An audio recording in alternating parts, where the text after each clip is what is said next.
Everybody, this is Josh McKinney, and I just want to welcome you to episode 121 of the I Suck at Jiu-Jitsu show.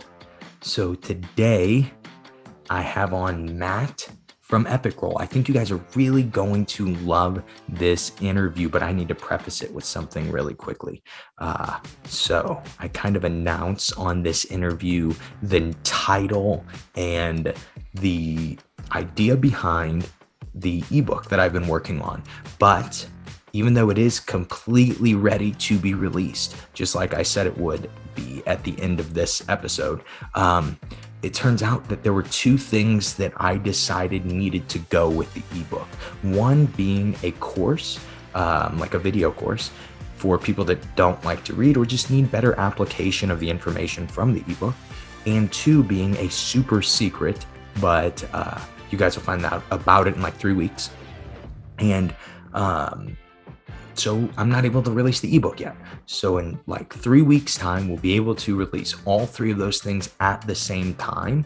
But there is going to be a fun little tease in this episode where you guys get an idea of what the ebook is about and what we're going to be doing with it. So that should be exciting. You guys are going to love Matt. He's just such a positive guy, such an excited, passionate about jiu-jitsu person, which is really one of the biggest criterias for having people on the show is finding people that are passionate. And this will also be helpful for our people that are learning about branding and learning about running a business, because Matt does a very good job of that. What he's doing by being on this episode is branding.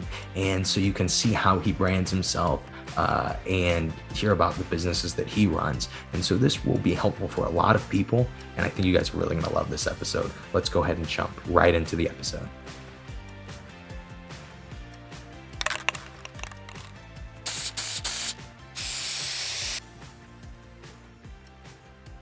Matt, how are you doing, man? Doing so good, Josh. How are you, buddy? I am doing good. I'm ready to get started. I'm excited, man. It looks sunny where you are. I don't know if that's light coming in from your light or from your house. It is sunny. Is it not sunny where you're at? It's mildly sunny today. It was very gloomy the past couple of days, but we have a little sunshine, so that makes me happy. Yeah, I'm in St. Louis, like the Midwest, and the weather is pretty crazy. So it's been snowing, cold, and then yesterday it had a high of like 81, and it was before it was a high of 40 or something like that. I can't figure out weather anymore. You know what I mean? Yeah, like it's horrible one day, beautiful the next, and I'm from Southern California initially, so that's like I can't adapt to this cold weather. I've been really trying. It doesn't work for me. I need to end up back in Florida. I need to go to like Florida, and I think that's where we'll eventually be. How long have you been in the cold weather? Too long. Like I moved here right before high school. So that was in 92. I graduated in 1998. So yeah, like 92, like long enough to be a resident here, which is really, like, because everybody's like, where are you from? I'm like, California. My wife's like, you're from Virginia. You've lived here long enough. And I'm like, no, I'm holding on to it. Yeah. If you're from where your weather is, man, you've got to get it. Yeah, it's in my blood. Yeah. I grew up 30 minutes from Malibu Beach. You know what I mean? This is not, so I'm just not a cold weather sports guy. If I could just be on the beach all day long, I'm happy. That's my happy place. That makes sense. How often do you get to go to the beach now? We were traveling to Hawaii. We have a place in Oahu, the Hilton Hawaiian, that we go to. We were going almost every year. And down to Mexico. It's another one of my favorite spots, is some of like all-inclusive places down to Mexico, Cancun. And we would always go to California because we still have a lot of family there. So we would usually go spend a couple of days and then go to Hawaii, kind of break up the length of the trip. So I'm at the beach every year. I go down to Florida a lot now. My business partner is down there. One of my good friends is down there. A lot of Rob from McDojo Life, my buddy, he's down there. So I do go down there a lot to visit. That's nice. So you mentioned you moved in when you were in high school. You moved right before high school. So I actually wanted to start on and maybe a little bit of a negative note on this episode. And so you were given some advice from a high school art teacher. What did that high school art teacher tell you? Yeah, I didn't have very positive experiences with a lot of my teachers growing up. And I've heard people say that some of them, some do, some have like a handful that meant something to them. I had, yeah, sort of an opposite effect where this teacher, specifically being an art teacher, really was negative to me about my art and told me that I would never do anything with my art, that it was just bad, which I thought, how do you tell like a kid in high school something like that so negatively, right? Like Huh? when they're just coming into this, teachers are supposed to be positive and uplifting, and this lady was not so much. So yeah, that's what she said, and that resonated with me. It just stuck with me for a long time, and it didn't bother me. Like, it didn't bring down my confidence in my art. I kind of looked at it and I thought she was crazy. I was like, I'm actually a pretty decent artist. I don't know why you I don't know why you're saying that. Maybe she just didn't like me as a person. I don't know. Um, but again, I was a kid in ninth, 10th grade in high school. So yeah, she told me I would never do anything with my art. I stand here today to tell you that she is wrong. So just to fast forward, what do you do art wise now? Because So there's I a do, lot that you do art wise. yes, I do a lot of different things, and it's fun for me because my businesses have allowed me to add that side, like my artistic side, to it. So for example, our real estate team that I run with my wife, we have our own real estate brand within our brokerage, right? So I had to create the logo and the branding for that. So that's like an artistic component, kind of the look, everything about our branding for our real estate business. For the one bottle, coming up with the logo, the look of the bottle aesthetically. Um, you know, and then for Epic Roll, all of the designs, I design all of them myself. So I'll sit down, whether it's in Photoshop or an Illustrator. Sometimes it'll be a combination of, like the one that I did with Tom DeBlas, the urban legend conspiracy theory rash guard. I hand drew a lot of it and brought it into a computer and added graphic elements. So it was kind of like a conglomerate of different, things. I paint, I draw, um, I play music. So yeah, photographs, all of I, it. that is, I mean, it's a really short way or a long way to say that not all teachers are built equally. Can you contrast it with a good teacher that you've had sometime in your life, maybe with art, maybe with something else? Yeah, I did have one teacher, this gentleman, Mr. Mann, who was my graphic design teacher. So I took graphic design all through high school for 4 years. And it wasn't that he had the craziest personality, but he was very nice guy who's had a great environment. I got to do a lot of fun projects. He worked with us, and I use Photoshop so much, and I'm like a wizard at it now. And I attribute a lot of that foundation to that time in his class, over those 4 years, and working with him, and getting a good head start on that. So he was a great teacher. So I did have a few, just not as many as maybe most people do. That makes sense. So, do you just in kind of looking where you went through jujitsu and stuff and finding Epic Roll before we get there, what caused you to find jujitsu? I was just married. I was 25 years old. And I did Taekwondo growing up, like I think most kids, for a little period of time. And right around 2004, 2005, I started getting into the UFC. The Ultimate Fighter show was out.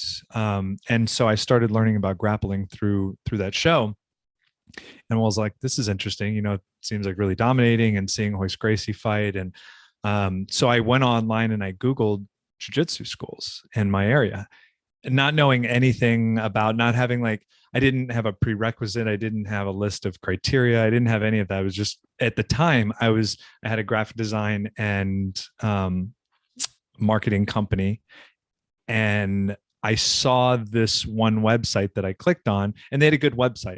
So to me, doing web design and graphic design, that was like my criteria, where I said, oh, they have a nice website. They must care about their company. Like they must be a good school. And that, Mhm. that was it. It's like kids when they're like, we're the same height, we could be best friends.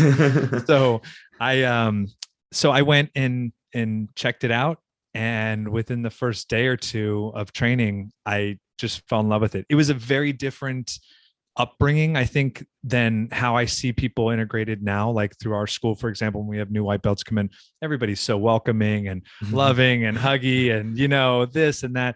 I came up in a very different environment where it was very cutthroat and people beat your ass all the time. And it was not, I mean, it was just, like if you didn't survive, okay, but it really hardened you. I actually kind of appreciate coming up in my area in that time, because it's it's part of your journey, but it was also like very deep rooted in the original jiu-jitsu culture. And so it was a cool experience, and to have the context of coming up like that. But I also definitely see the commercial value of jiu-jitsu and how it is growing. So I think that now for business owners, it's less about mauling people when they come in and really about integrating them in a tasteful way that makes them want to continue doing jiu-jitsu, right? Instead of just, hammering them when they come in on day one.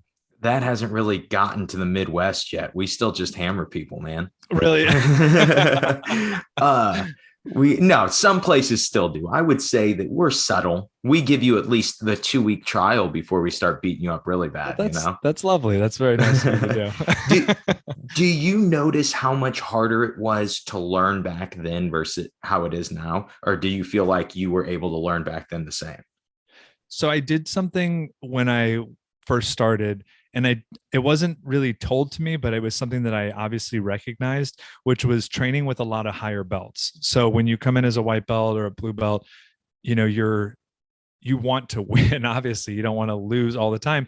But I noticed that by training with the purple belts, brown belts, black belts, they were putting me in positions that white belts weren't. They were typically way more controlled, so I wasn't getting hurt. And I could learn from those situations. So instead of going home, not being able to turn my neck because I just fought some guillotine for like 15 minutes, I was able to just kind of be humble and go, oh, what happened there? Or what did we do there? Ask, and then refine it. So I think that helped my progress a little bit, was dropping a little bit of the ego and just trying to learn from the more experienced belts. But we also didn't train in any type of modalities back then. It was very random. So we would come in and it would be like, our instructor would be like, all right, we're going to do ankle locks. And then like the next class, we're like, all right, we're doing triangles. And then next class, we're like, we're breaking guard today. And it was just, there was no connection between them. It didn't seem. And so later on, like when you're new into jiu-jitsu, you're not going to come in and go, this is how you teach, this is wrong. Clearly, I'm not going to tell my 3rd degree black belt instructor he's incorrect. But I did notice that now, like at Silverback where I am, we have these modalities that we work in for 2-3 months, where it might be a system where we're just working the back, but we integrally learn everything from that, all the entries, all the defenses, all the attacks, like all those parts. So when you come out of that system, in my opinion, you're much more refined. You have a much better grasp of that position from like a complete standpoint. I think for a lot of new grapplers, things are very linear and they don't always make sense. Like you see this move and this is how we execute this sweep, or this is how we execute this submission. But how do we get there, and what components of the physical body need to be in place to set that up to make it actually work? Like what are the fundamental principles of that move or that position that you have to know? And when you study these systems for an extended period of time, that's what you really begin to understand. It stops being this very flat, one-dimensional thing, and you start looking at it as this whole entire setup, so you can anticipate these things, you can feel them early on, you can sense when you're in a good spot to execute them and not. So I think learning in that way makes complete sense and is the best way to teach jiu-jitsu, in my opinion. I completely agree. I think that's probably the best way to teach anything, is focusing on it in segments. I think you think about it when you learned math in school, they didn't teach you multiplication, division, long division, all those things at one time. They taught you them over 6 months. And at first it was the most complex thing in the world to you, but by the end of the 6 months, okay, now I know multiplication. And the back is the same way. Like, oh, we spent 3 months fighting this. Maybe you beat me from every other position, but if we've been training the same amount of time, I guarantee you, I know the back much better than you.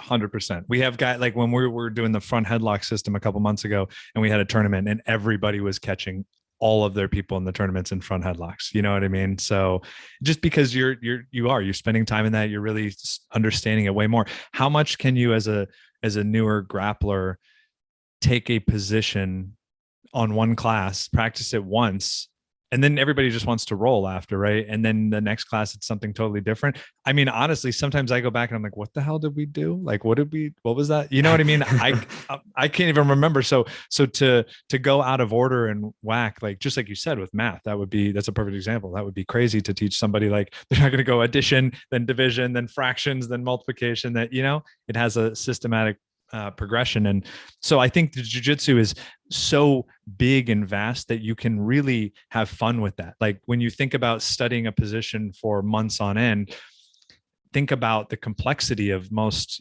positions and systems within jiu-jitsu. I mean, there's so much information out there, and especially with YouTube and things like that, it's endless, right? So you're never going to master it. So people shouldn't get caught up in like, oh, that's such a long time. It's like, wait to see how you do afterwards. And then you're going to be a way more competent and confident grappler.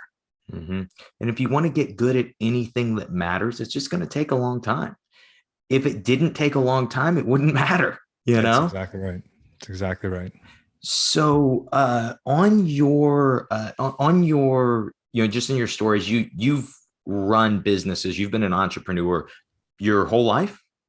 Not my whole life, but a good portion of my adult life. I worked through corporate for a really long time and got burned a bunch of times. And that was sort of the motivation to reinvest in myself. I got to a point within the fitness industry where you couldn't really move up any higher, in these like corporate level positions. And I saw how they operated, and I saw how people were treated. And the interesting thing is, a lot of folks think when you are an entrepreneur, when you're self-employed, that must be a scary sense of security, like job security. Like, you don't have a paycheck coming in every week. How are you doing that?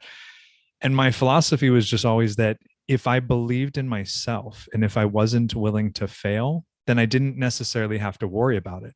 But in a situation where I'm in a corporate setting, my performance, even if it's amazing, that company could decide tomorrow that they're selling because they have a good offer. This happened to me with a fitness club, and a Gold's Gym corporation bought them for $40 million. And I got $0 out of that at a very high corporate level. And that's fine, but it was an example of, realizing that unless you own that business, unless you are the boss, what real security do you have? Mm-hmm. You really don't. So to me, I was able to step out of that corporate setting, pivot into real estate, which was something that was really interesting for me for a while. And I needed sort of the financial backing to do that, which after we sold our first house, became available. And that was it. That was from that point on. I said, I'm not going to do it. Now, if something happened, like, would I go back to a corporate job if I had to take care of my family? Of course. I'm a cockroach. I would do whatever I had to do to survive. Right. Like but I really love the idea of just investing in yourself and believing in yourself. And if you don't accept failure, then there's really nothing to worry about. So it's a constant conflict with yourself. You're constantly trying to better yourself and compete against yourself as an entrepreneur and self-employed business owner. But that's, that's sort of like what we feed off of. Right. And that's not for everybody. It's actually not for a lot of people, which there's great things about having, like, my dad is a very corporate guy. He loves his company he works with and goes to the job and has the whole thing.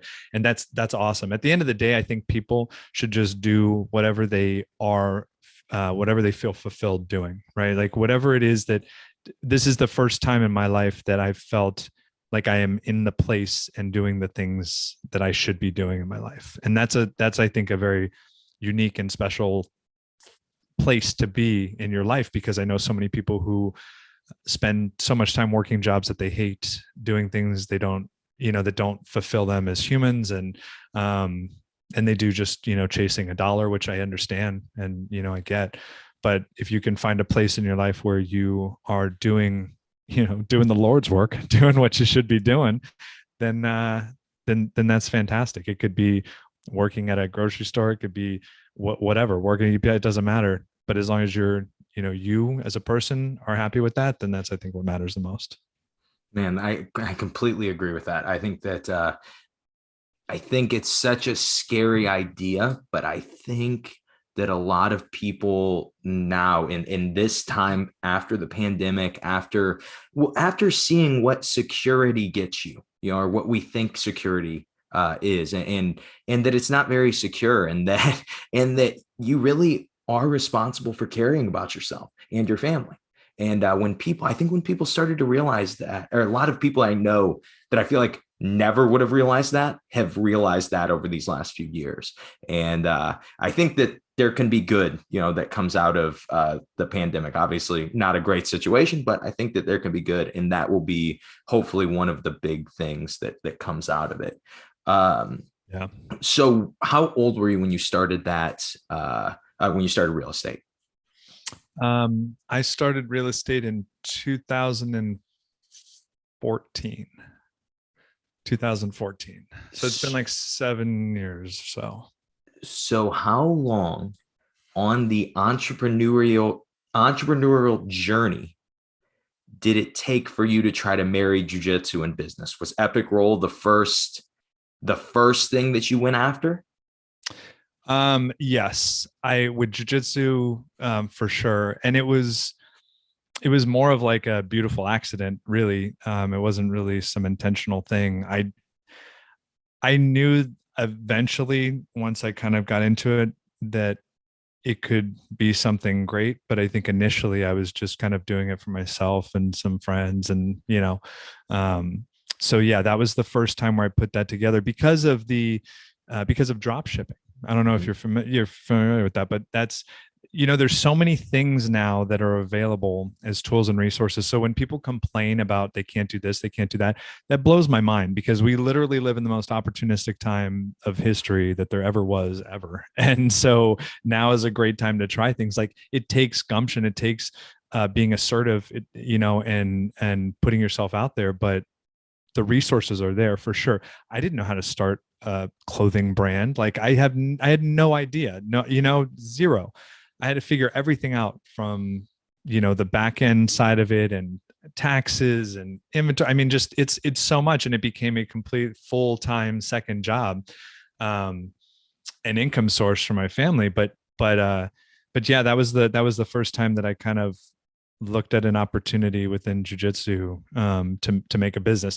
And it's amazing to me. It's uh, one of my favorite businesses because of the amazing people I get to meet. I get to do things like this and have these great conversations and interact with people all over the world. I've sold Epic Roll stuff in, I think, 11 countries now, and almost all 50 states. I think I'm missing the Dakotas. I don't know what's going on up there in South and North Dakota, but people aren't training jiu-jitsu or something. I don't know what it is. I don't know if anybody lives there, man. I don't know if anybody lives there either. I was like going on Instagram, and I was like, my wife goes, you got to try to like find jiu-jitsu schools on Instagram that are in those areas, and like send them messages or like them, whatever. So you South Dakotans, if you hear this podcast, get some Epic Roll stuff. Send me a message. I'll give you a little discount or something. I need to check those boxes. I'm missing the Dakotas. But the point is that there's been all these people around the world, really, that I've been able to connect with and get messages from, and on the basis of jiu-jitsu. But seeing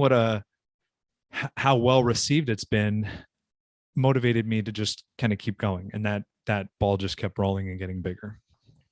When did you start to feel like, oh, I think this is going to be successful? Or how about this? When did you start to feel that it was going to be a good secondary source of income for you and your family? I think after in that second year, when I started, I had a few people that I started working with, and I assumed that I wouldn't be working with those people if the product was bad. That was sort of like the litmus test, right?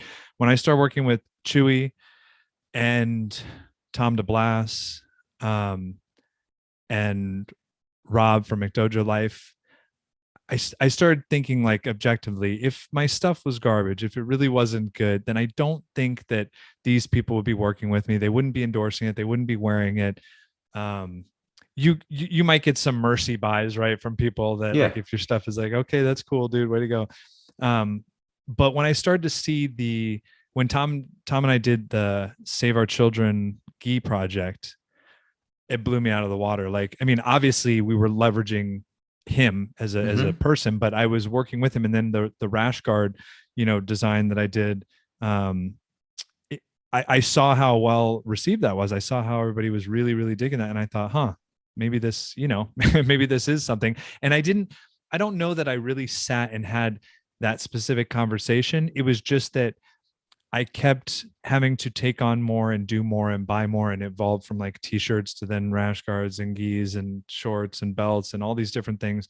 Um, so after about the second year, I mean, the company went from doing $2,500 in the first year that I started Epic Roll, and in 3 years now it's doing over six figures.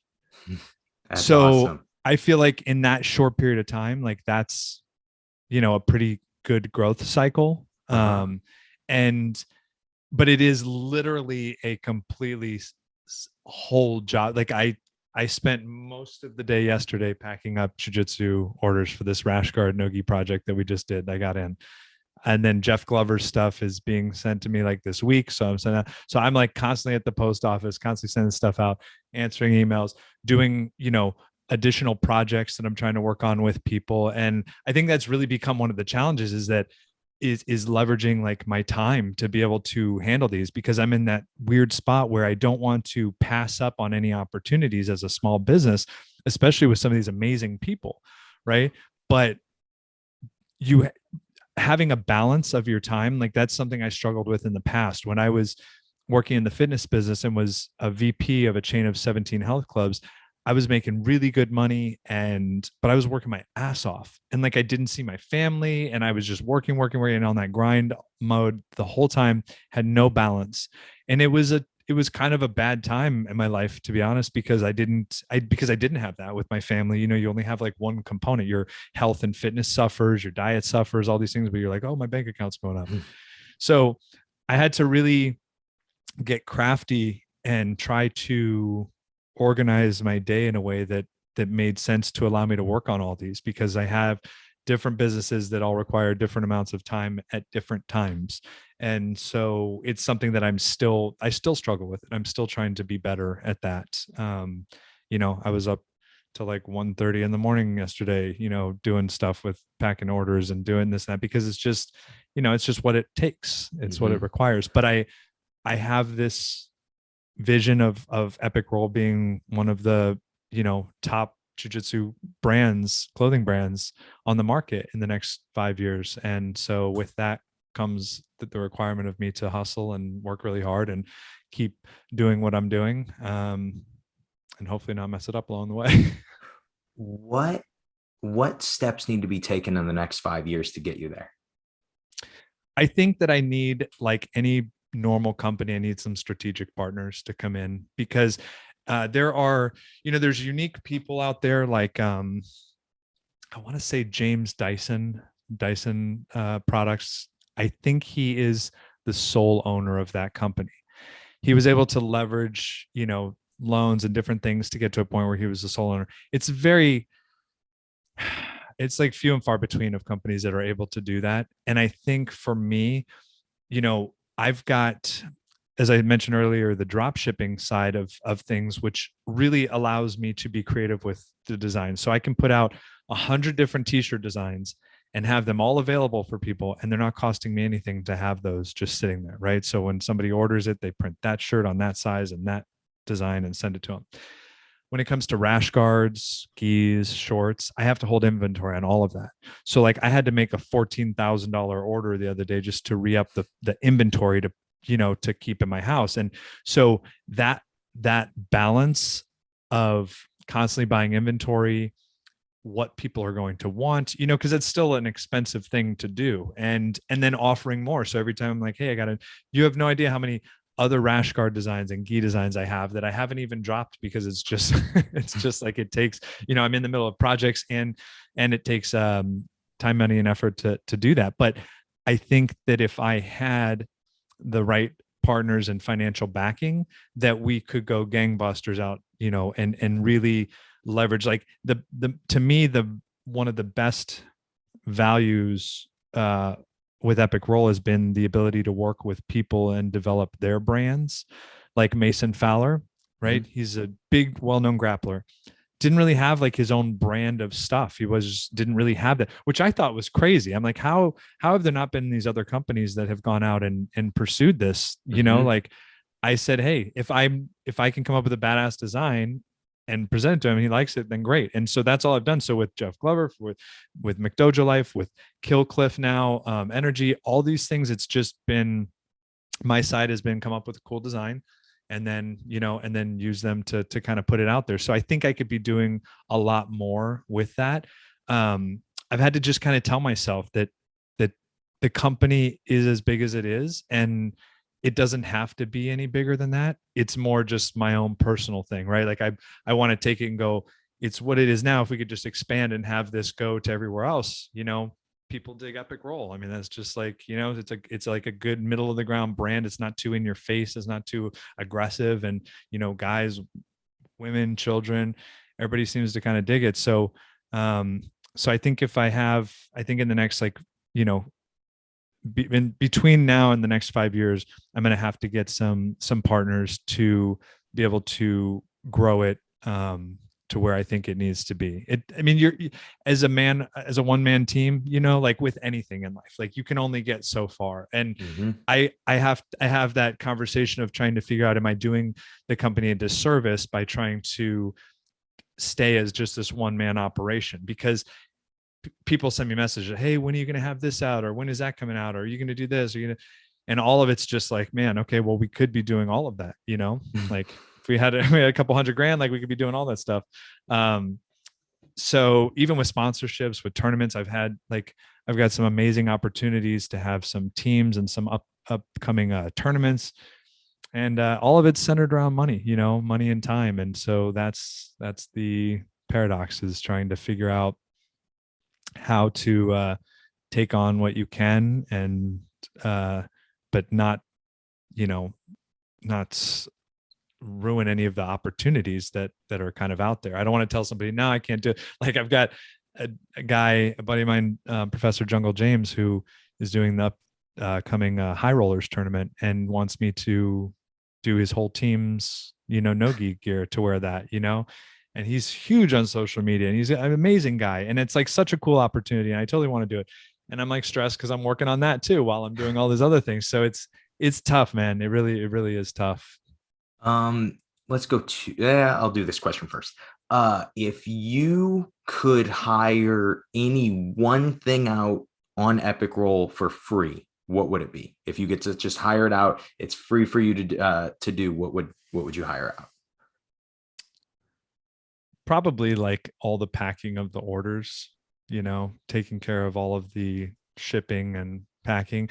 But I also am a little crazy. Like, I handwrite letters, like thank you letters, to every single person. So everything that I send out from my house, I handwrite like a letter to people. And it's not just like, here you go. It's like a little, and I do it because I'm genuinely grateful for people spending their money with me when I know there's other options, and I know it's not the cheapest stuff out there, and I know they could get whatever on Amazon. So I'm genuinely grateful for their business, and I want people to recognize that I appreciate people over profit in this situation. And so I think growing the community of people, like when I look on and see people wearing it, just I'll like scroll through Instagram, there's just some random gym and like somebody's rocking Epic Roll, and I'm like, that's so fucking cool, man. It's just awesome. Like, I love it. And or somebody will send a message and say, this is like my favorite jiu-jitsu gear, is like all I wear is Epic Roll stuff. It means so much to me. So I I I like to be able to keep that personal side of this as long as possible, but it adds a lot more time to the Mhm. process, so and other than that, it's just really a financial thing. It's just about having the means to I could drop a ton more shirts. I could put out a fleet of rash guards and, have a ton of things right now, but it's just, you have to do it in segments as you kind of, grow. The nice part is that all of these influencers and different people that I'm working with, they all have such big followings that we are able to do pre-sales for everything. So even though it takes a little bit for the products to come in, like we'll sell them for a week or 2 weeks, and then I'll submit all of the orders after that. And that way we're not floating out of pocket what we hope will sell, right? We're like submitting these specific orders, and it makes it it's almost like a show your roll sort of a philosophy. Like it's this like limited edition, put it out, get it now, it's not going to be just sitting there. And so that gets people, pumped to want to buy something that's not just, you can just order like a Sandoval gi on Amazon or something. So that's been nice, because that would be really challenging if we had to guess and try to just order stuff to have, and couldn't do a pre-sale like that, which is all predicated on, leveraging their social media and their presence. So let's say somebody buys a percentage of Epic Roll for 250 grand, whatever percentage, doesn't matter. But what would be the first thing that you would spend that money on to make more? Inventory. Immediately. Just, I noticed, because I really don't spend too much money on marketing. Like I have the Jiu-Jitsu podcasts, that Jiu-Jitsu podcast. I have like two that I sponsor. I have some athletes that I sponsor with tournaments and things like that. But in general, I'm not like paying Google ads. I'm not like doing any of that stuff at all. It's organic reach. And so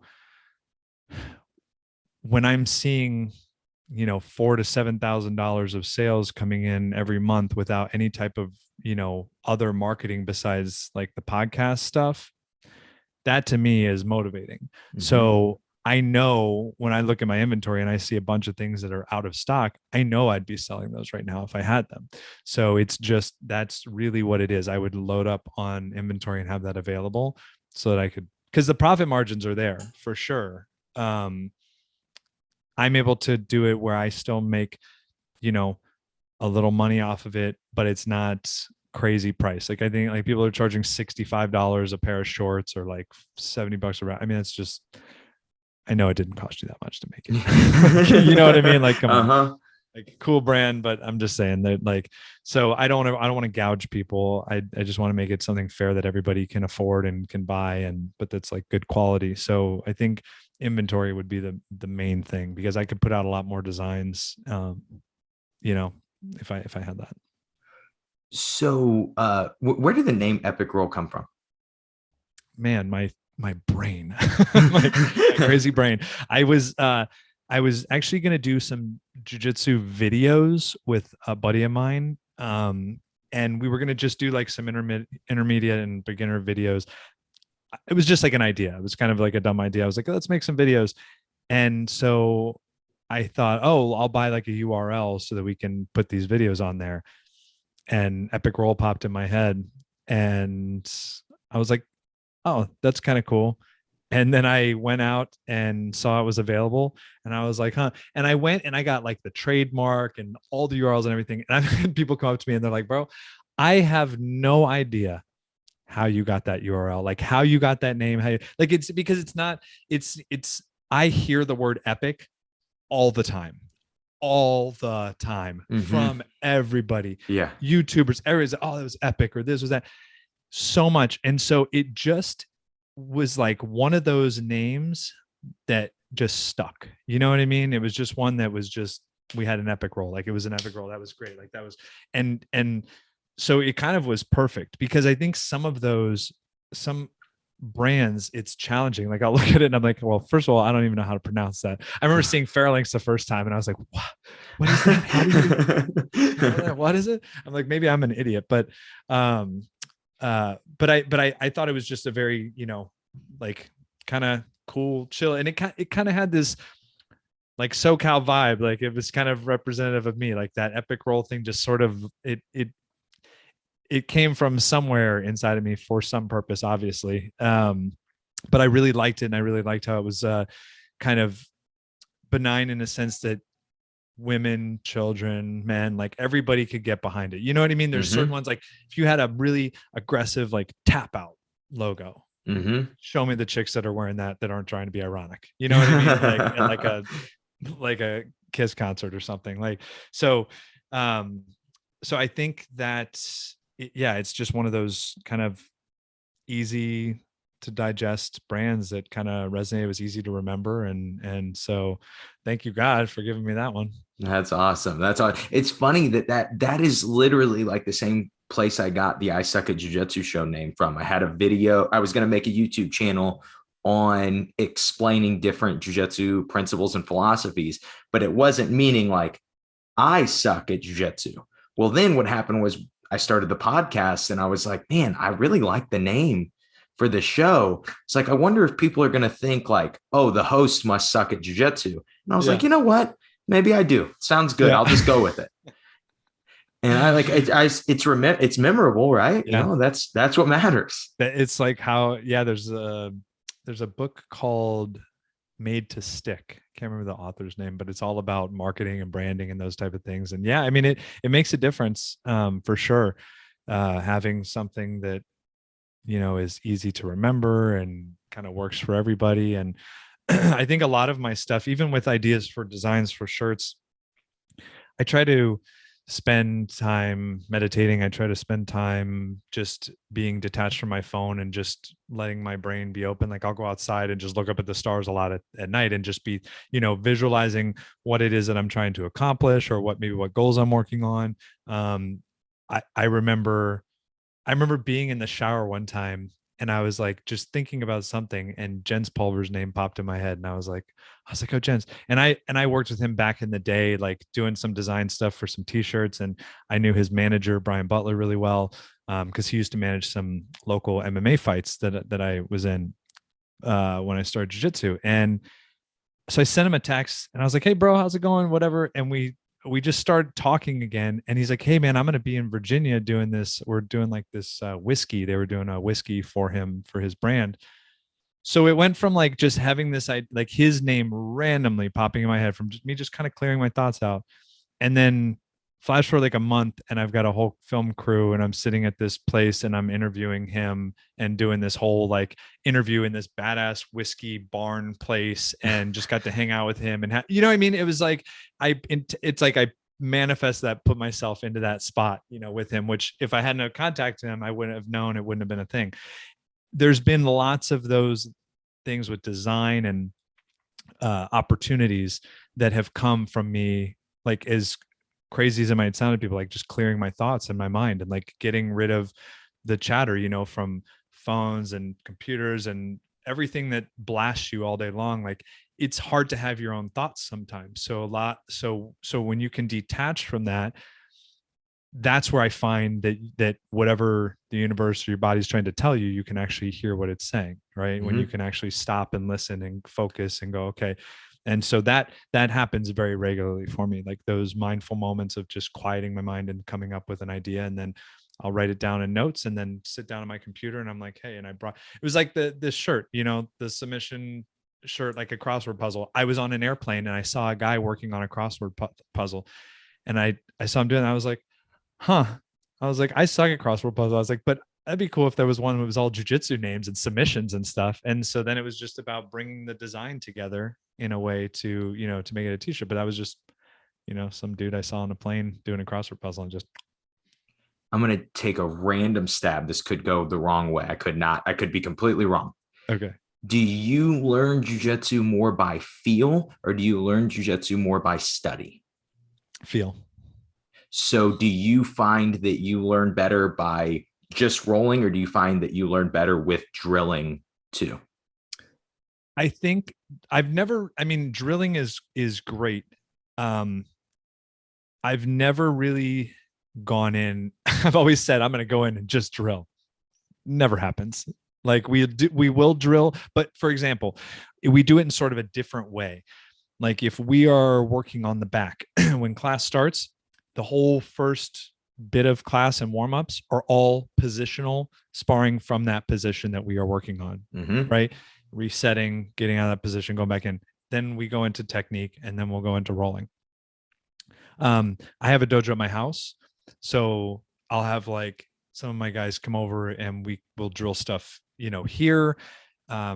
If somebody sees a technique online that they want to mess around with, we might spend like time on like open mats and go through and answer questions and drill like that. But I'm very hands-on where I have to be doing it. And it's great to have the visual side and the auditory side and be told, but it's not until you feel it. And that's where I kind of was talking about earlier with the principles of these positions and submissions is I think people have a hard time getting that side, right? Like this is a guard break, but why does it work? Like what are the physicalities required from both people to make that actually work? It's not just put your arm here. It's like, because if they do this different thing, that negates that. And then you have to you gotta shift and do something else. So, yeah, I mean, I'll roll with my eyes closed. Like sometimes, like even last night I was rolling with somebody. I just had my eyes closed the whole time, just going through and rolling. I was just kind of feeling it. All right. So this is why I ask. This is fun. This is, and it just might, we're talking about timing, manifesting, whatever. Let's just see if we can use it here. So I am in the very final stages of writing a book on learning jiu-jitsu. And I want to say I think, but now I will just say, you know what? It's going to come out. It'll come out during this episode. So we'll make sure, because it's almost done. And this episode's supposed to come out in a few weeks anyway. So it'll be perfect timing. But I talk about the 3 lenses to look at jiu-jitsu, to learn jiu-jitsu through. And the 3 lenses are the scientific, the artistic, and the athletic. Artists generally learn like this. They learn with broad idea, broad principle, and then feeling it out, right? So an artist's goal of doing jiu-jitsu is more on creating and innovating than anything else. Usually artists don't even look at the competition as the big thing. They look at them expressing themselves through jiu-jitsu as the big thing. Would you say that that's how you learn? Definitely. So really, because I saw it on your face when I asked, do you drill? Your face said, I hate drilling. Drilling is, I don't do, it's just not something that connects to you. Right. Yeah. And so that's the athletic lens is drilling. Right. And so for guys like you and guys like me, drilling is not our favorite thing in the world. And so when I really started to pick this up, my wife started to train and she's been really enjoying it more and more. She just recently got her blue belt. She's been competing, nice. But something that was happening was we would sit, because she wanted to, I watched tape sometimes, but I wasn't super diligent about it, but she wanted to watch more tape. We would watch these YouTube videos and we would see like Rafa Mendez do guard passes. We wouldn't talk about it. We would just watch.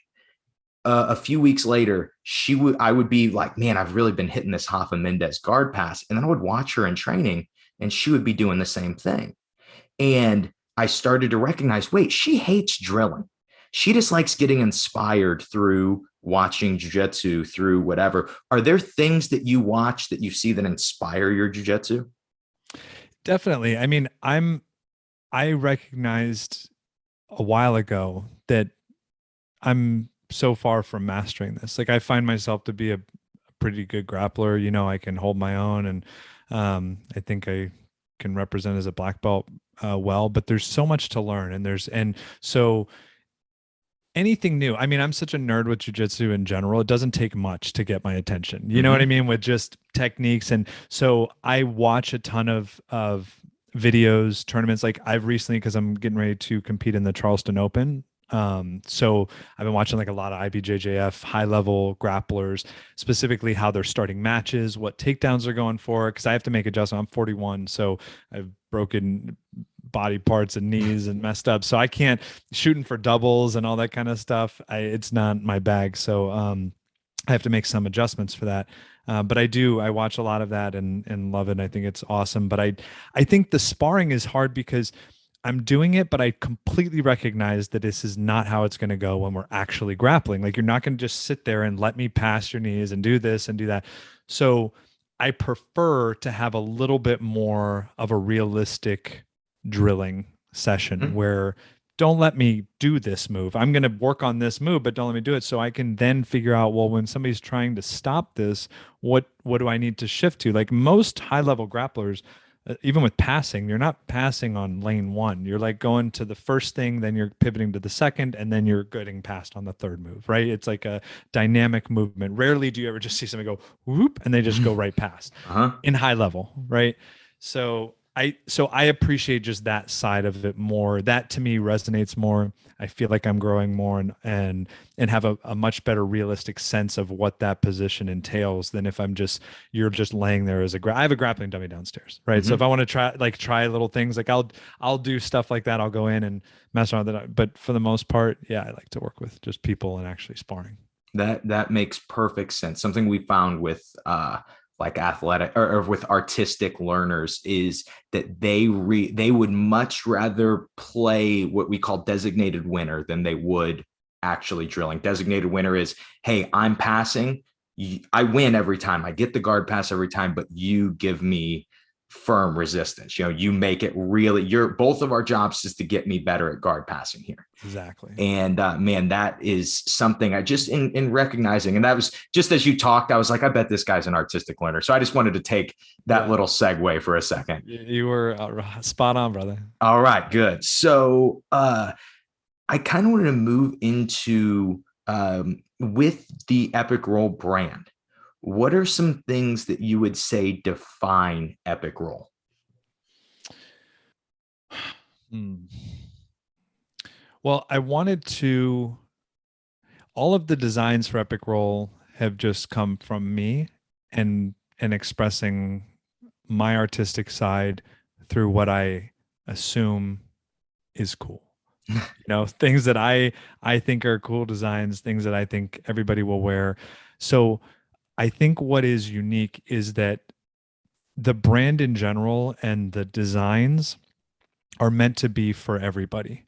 So I think that it's, you have a lot of, especially jujitsu, it tends to be more masculine. You tend to have a lot more um, in your face, more aggressive, like type of designs. So in general, I just wanted to create something that everybody could enjoy. Everything, kids, women, adults. So really the unique side of Epic Roll, and I think any company really is like a clothing line, right? It's the design, it's the brand in general and what it offers. And to me, um I make clothes that I would wear. I make clothes that I would like. And because if I made something and I'm like, that's terrible, like I'm not going to put it out, right? Like there might be 3 people in the country that might also think it's awesome, but I'm just, I try to use my best judgment. And so at this point, I feel like I'm kind of dialed in. Like I feel like a pretty good judge of what will work and what won't. And it's not to say that everything is going to hit, right? You have some designs that are more popular than others. But again, as having a company that is half rooted in drop shipping, there's also that social proof that I can gather on my designs. So I'll have designs for shirts that people want to see in rash guards. And when I see the sales for the shirts, then I'm, pretty confident, like, hey, that would probably transfer and be good as a rash guard as well. So I've had a lot of the shirts kind of designs transfer over and become rash guards. And so I'm always just hoping that my perspective of what I think is cool and what people like Mm-hmm. um, will be on par, and that will allow me to continue to grow. And keep everybody's interest. That makes sense. Do you, I was thinking like in prep for this, I really thought it would be very branding focused, and it has. But the more I've talked to you about branding, the more that I've realized that a lot of your branding comes from your ridiculous networking skill. You are a really, really good networker. That's why you're on the show right now, is because you networked with me, did a really good job of it. Uh, let's look at it like this. I guess, um, is that something that comes naturally to you, or is this something you've researched and you've studied? No, it is very natural. It is very natural. I'm a people person. I think the positions that I've held in corporate, they've always been rooted in sales and dealing with people. Almost every position, anything, it's all been predicated on relationships. So I just recognize that in any business, that's such a critical element, right? Is how you make people feel. I think Maya Angelou had like a great quote. She's like, they won't remember what you do or what you said, but people remember how you made them feel. And that always stuck with me because I think networking to me is like second nature. I'm just having conversations with people and I'm trying to be as genuine as possible. And maybe it's a combination of also I've had people try and reach out to me and they do it in a totally different way that's very off-putting and like, so I knew what you should and shouldn't do. And when you know people and you know how to deal with people, you understand that you have to be flexible.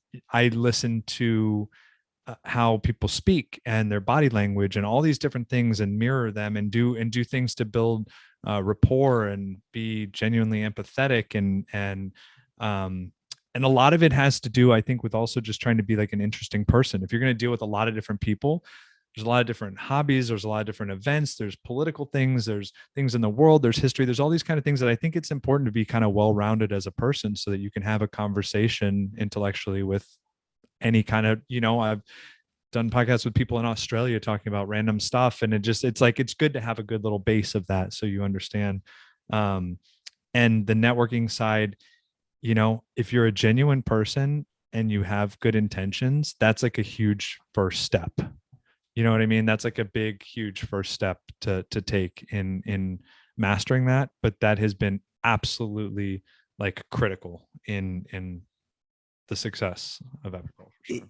Is there any spot in jujitsu that you've ever been like, any a person you've networked with in jujitsu that you have been like super excited about, you got a connection with, and it just, or who's somebody that springs to mind in that?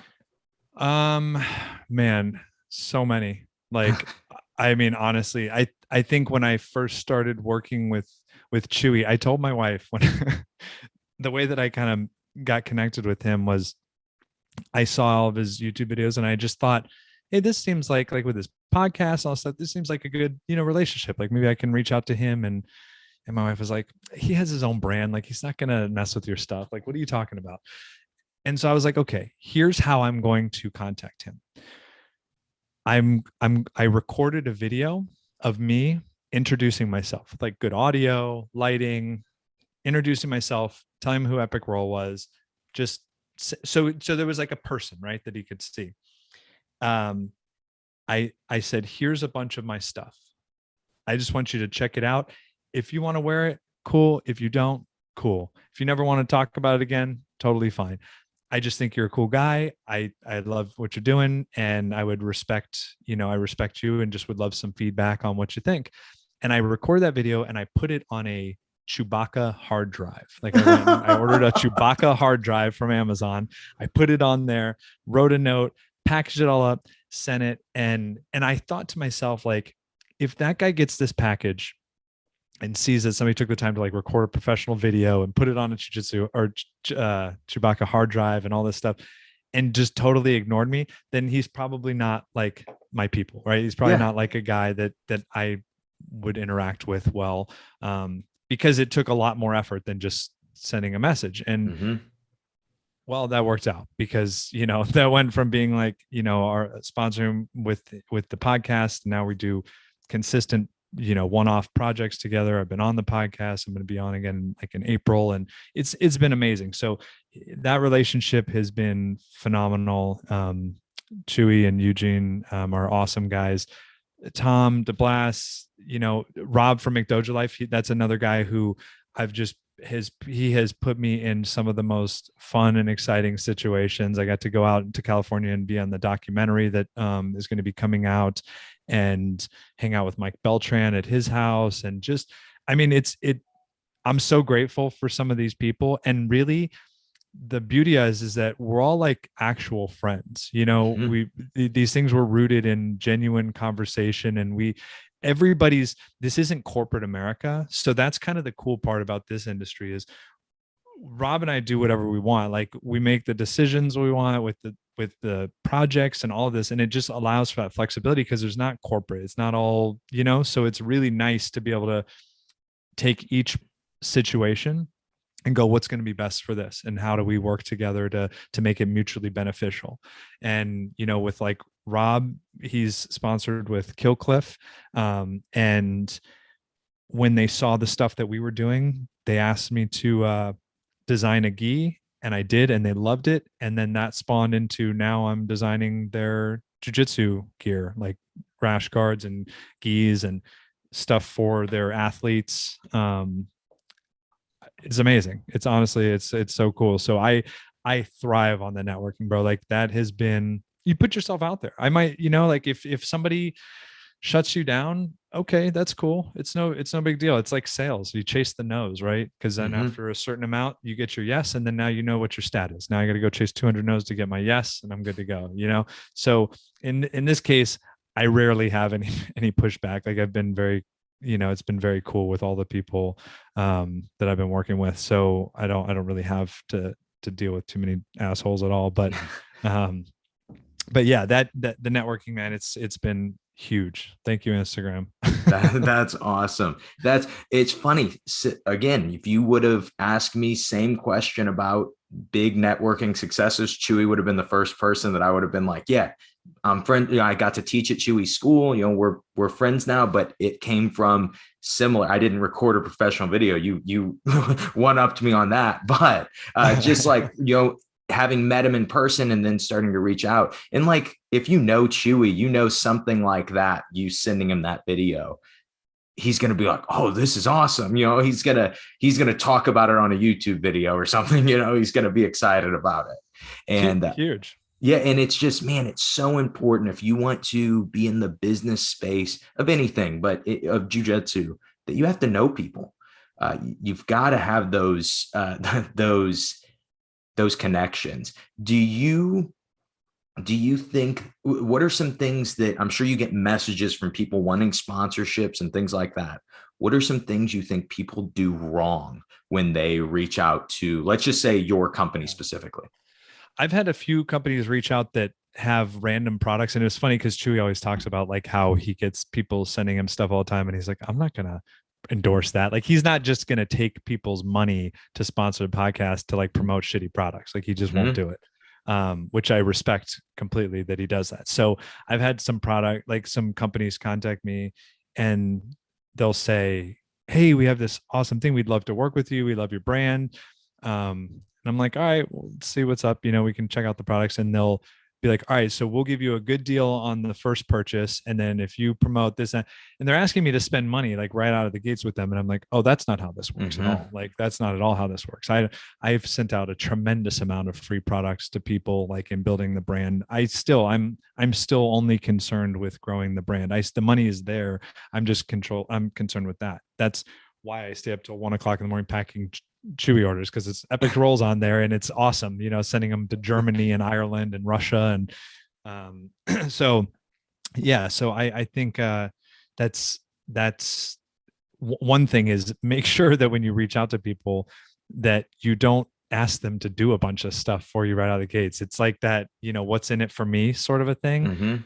You have to put yourself out there. Like if you're not willing to, if you're in a financial position where sending out some free products to some key players is like not in the cards, then you probably have still some more steps to go, because that's to me, those social proof is everything. When Chewy started wearing Epic Roll stuff and YouTube videos, it's getting 20,000 views and all this. You can't pay for that kind of you can, but it's like that's huge to have that type of, but it comes from a genuine relationship. All of these things, they take time. You can't rush things. You can't force them. I find the more you give, the more that you get. So like, be the person that's giving, that does the work, that puts it out there, that puts out the free product, that goes out on the ledge, and make it easy for the person that you're contacting to either get your product or connect with you or whatever the case is. Don't make it challenging. Don't make it convoluted. Don't give them all these rules. And because people get really weird with that. Like no one wants to feel like they're obligated to go make posts and do this and do. I'm like, if you don't, you know, if you don't like it, cool. Like, and some people can't. I Rose from the UFC follows me on Instagram. This happened like a week or two ago. And I was like, holy shit, Rose is following me. And I sent her a message and I was like, hey, I thought because her manager is Brian Butler, I thought maybe she saw me like through that. She's like, no, I just saw your rash guards and just thought they were really cool. So I started following you. And I was like, That's oh awesome, my man. God. I was like, okay. So I sent her some stuff and she's like, yeah, I probably won't be able to post, but like I would love to have it and da da da da da. Maybe it ends up out there, maybe it doesn't. Like I don't care, but it's Rose. Do you know what I mean? Like who Hmm. cares? I'm sending it out, and so that's the type of way you have to be cool with that stuff. You can't be caught up in all these rules and regulations and expectations. And some people are going to disappoint you and some won't. And but over time, I think that approach of just being genuine and not coming across salesy and pushy, like Hmm. just do that. Way easier. That really is good. That is just yeah, that's something that's a skill people just don't really have, especially in the jiu-jitsu space. There seems to be a very big struggle for a lot of people. But luckily there are people that are bigger in the jiu-jitsu space that are not like that, that aren't that way. Definitely. Definitely. So I always like, as we're kind of getting towards the end, I always like to finish with one of the same questions.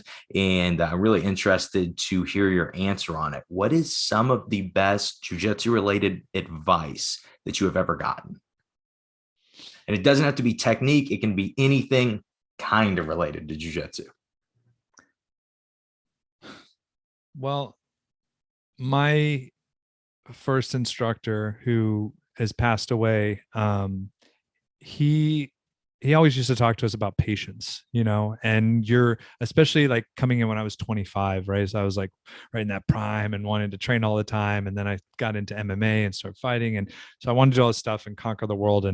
And you get very excited to learn everything all at once. And he really pushed this idea of patience with me, with all of us a lot. And so being able to just enjoy the journey and the process. Like there's so much to learn, and it can get difficult at times. But one thing that really sort of helped me through that was, you have peaks and valleys, like where you feel like you're growing, and then you have points where you feel like you're just plateaued, right? And you can't learn anymore and you're stuck. And I think that happens at pretty much every belt level, like you have a little bit of a point where you're just like, damn, I'm not getting anywhere. I'm like stuck here or whatever.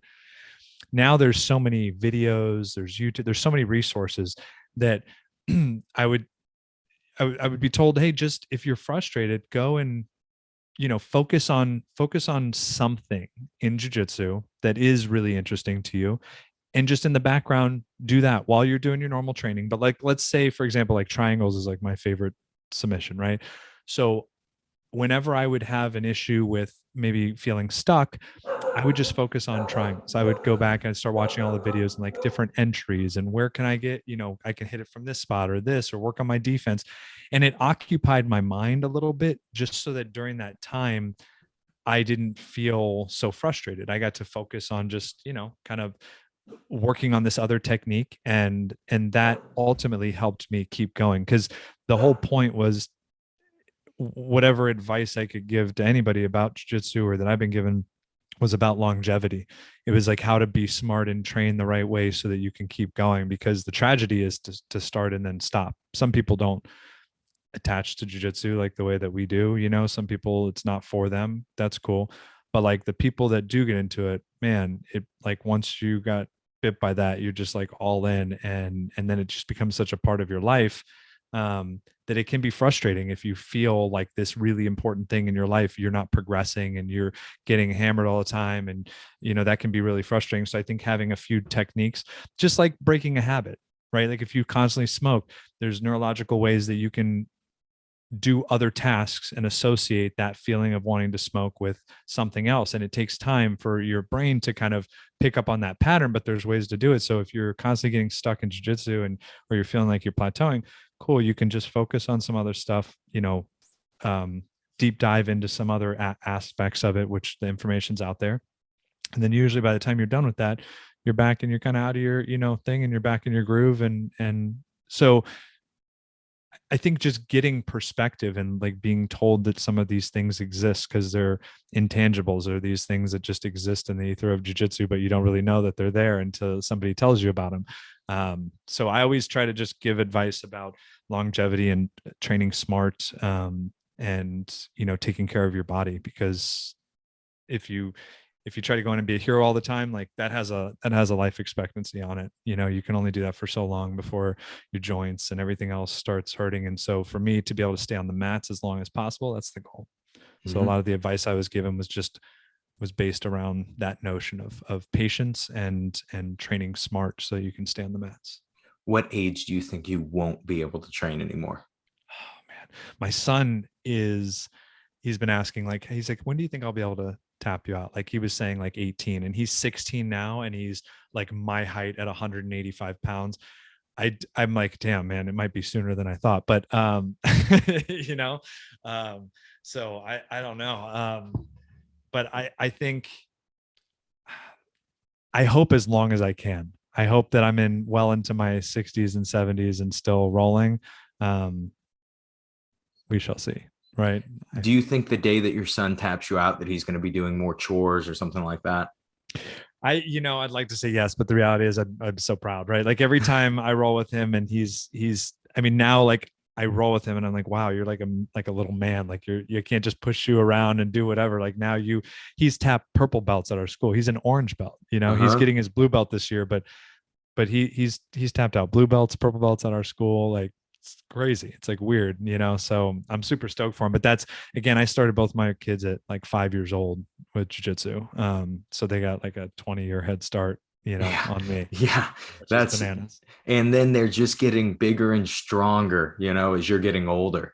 It's the battle, man. That's so true. That's my dad and I started pretty close together in jiu-jitsu. So he wasn't training before me, but I think probably like 16 was where I first ever caught my dad. And I remember him being so excited, him being 1,000 times more excited about it than I was. Yeah.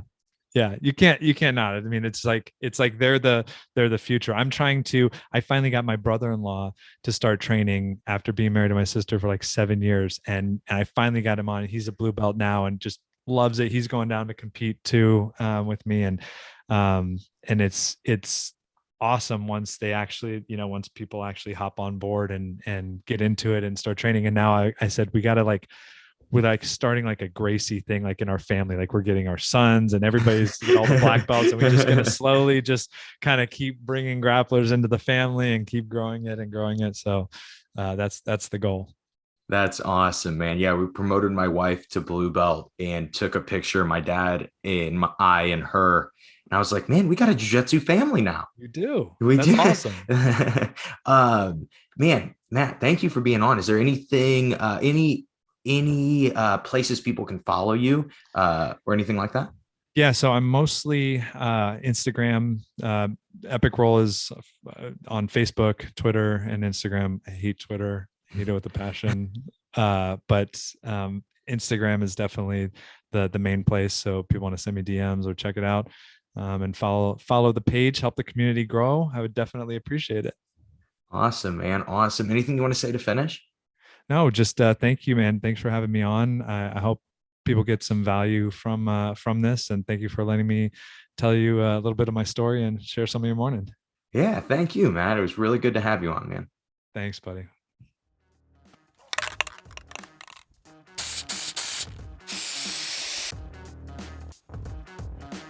And that is the episode. I hope you guys enjoyed this one. I always love getting to talk to somebody who's just passionate, who just loves jiu-jitsu.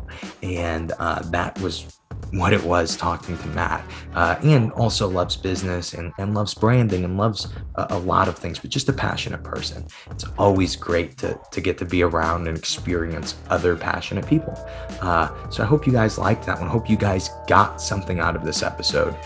For me, I have to get back to work on the video, the course that's going to go along with the ebook The Three Lenses.